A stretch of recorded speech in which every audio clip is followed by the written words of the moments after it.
Alright, ladies and gentlemen, welcome to Joseki Lecture 21.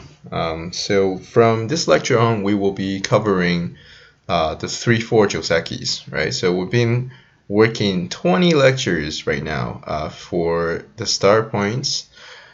Just to quickly recap, we covered, obviously we started off with the 3-3 Joseki. We spent quite a few lectures on that.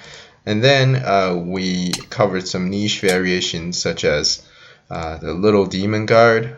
We talked about the Kema defense, obviously. And we also worked on the jump defense briefly, right? So these are pretty much the main variations, right? Like you might be asking me, hey, well, what about pincering, right? If white pincers, well, the answer is that you always can just go ahead and take the 3-3. If I have time after the 3-4, I'll come back to it. But right now, I want to keep my Josekis balanced out. So let's say, for example, your opponents play something like this. Nothing to worry about. You can just go ahead and grab the corner, grab the territory for yourself. This is also a Joseki. So we'll try to cover some pincering later on. But right now, I want to really quickly move on to the 3-4 just to change the flavor a little bit. So the idea behind you playing the 3-4 is you don't want your opponent to go directly into your 3-3 and take your corner, right? So if you like territory and then you don't want your opponent to target your territory, 3-4 is a great choice for you. Today we'll cover what happens when black approaches from a high position. Obviously there's a low approach and there's high approach, so today we will, or in the coming few lectures, maybe we'll cover the high approach. So for the high approach, my suggestion, and this is for everyone, regardless what your level is, right? You should go ahead and play C15. So that's also the AI recommendation. Black will honey, and then white will extend. And now black has two choices. Obviously, black has more choices. There's some weird choices such as G14, those kind of stuff, but this is really just not doing much, right? That you could play this in some situational, in some situational variations, but you might need a solid reason to convince yourself to actually play this move, because it's not doing much. White can just go ahead and play somewhere else. It's not too sure what black's G14 is doing. So we're not going to spend much time covering those niche variation.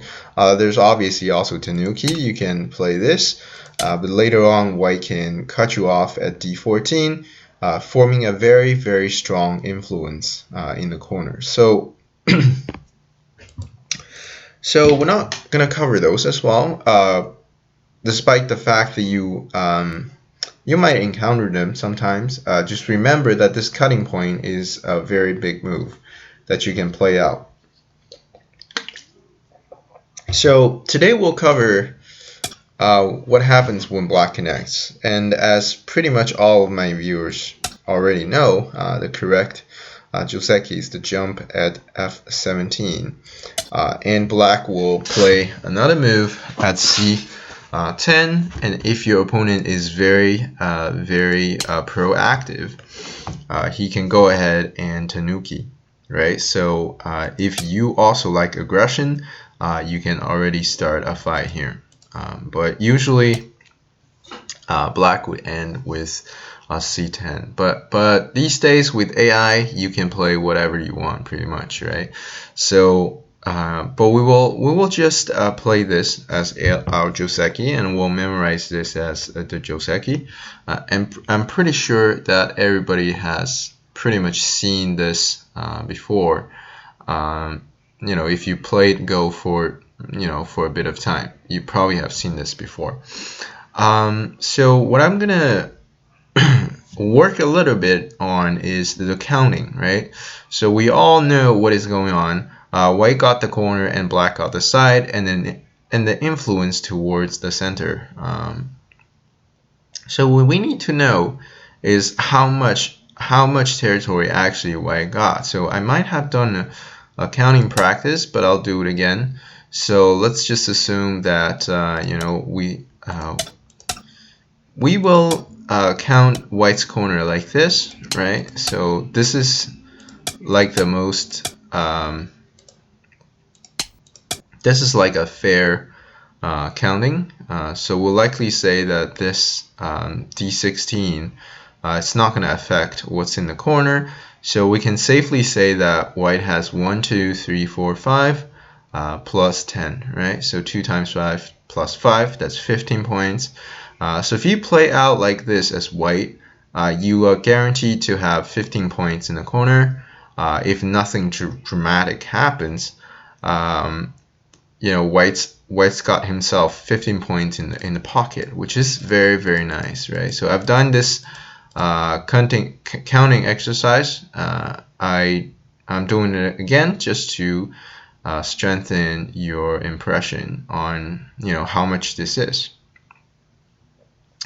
So yeah, this is a very, very simple Joseki, and I highly recommend it because it's just so simple, so easy to master as white. And what's even better is as white, you got a sente, and then you can go ahead and start going to other people's 3-3. You can start claiming territory. Very, very nice Joseki to play out. So I also want to quickly cover what happens when black plays d13. So it turns out that d13, which used to be a Joseki, it's just a little bit less optimal than simply connecting at d14. The reason is that this is a very loose shape, leaves a very obvious weakness, right? That's first of all. Also, the pressure onto white's corner is a lot less. Now, white can just go ahead and tanuki, actually. When you play out this one, white can just go ahead and play out like this, right? So we'll just play it out again. When you attach, I can hane, and then I play this squeeze. Black cannot do this because this is an extremely serious cut. So maybe white will crawl once, and white will drag this out immediately, and both groups have serious insecurities.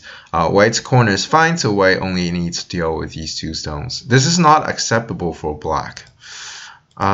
So black has to extend. And white will not rush to cut this off. White can go ahead and play this one. When black responds here, white can now go ahead and cut black into 2 pieces. And then this is just a chaotic fight.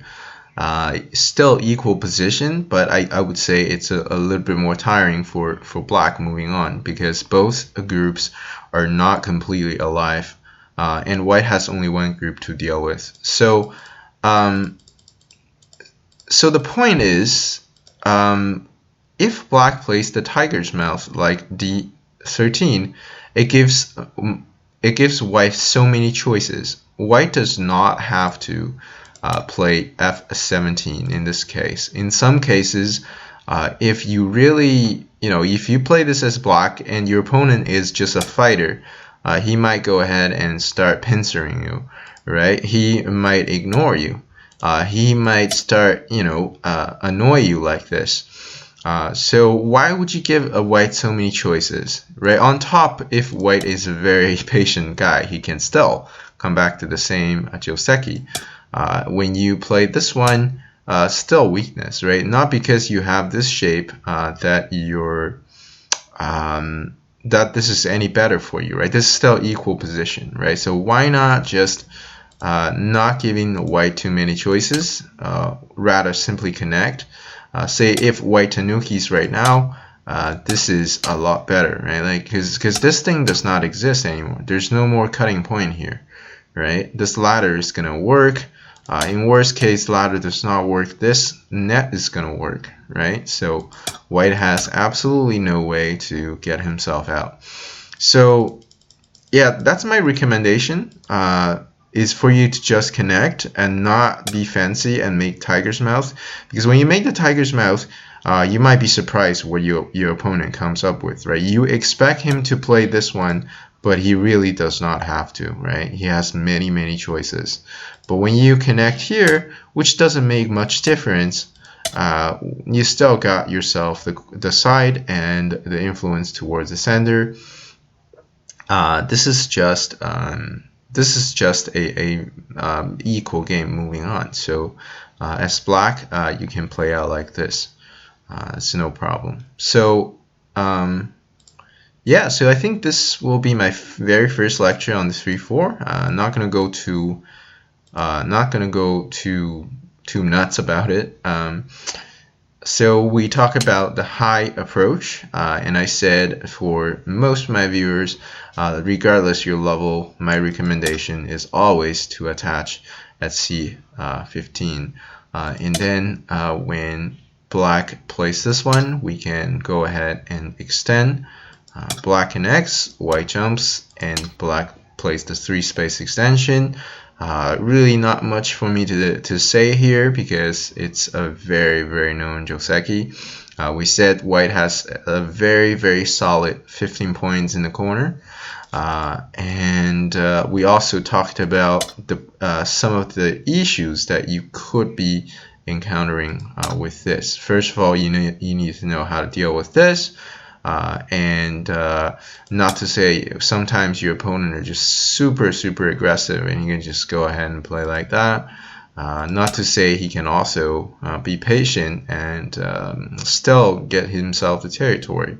But finally, the best move according to AI is to make a tanuki. And we said when black tries to penalize with this, we can go ahead and start using this weakness. We will crow once, and when black jumps out, we can go ahead and not attach there, but push and cut here, right? So black will jump and we will extend. There's a weakness here. Black needs to immediately fix at E13, and now we can push ourselves out. So this is an equal game moving on as well. But I think white's win rate was a little bit higher than like at the first move. So so yeah, that's about it. So my recommendation for black, why play fancy stuff, right? Like why not just connect here and everybody's gonna have a nice day, you know, like it's just settled here. So absolutely nothing to worry about. So yeah, don't forget to like and subscribe to my channel. And be more videos coming out. And for now, thank you very much for watching, and I'll talk to you guys next time.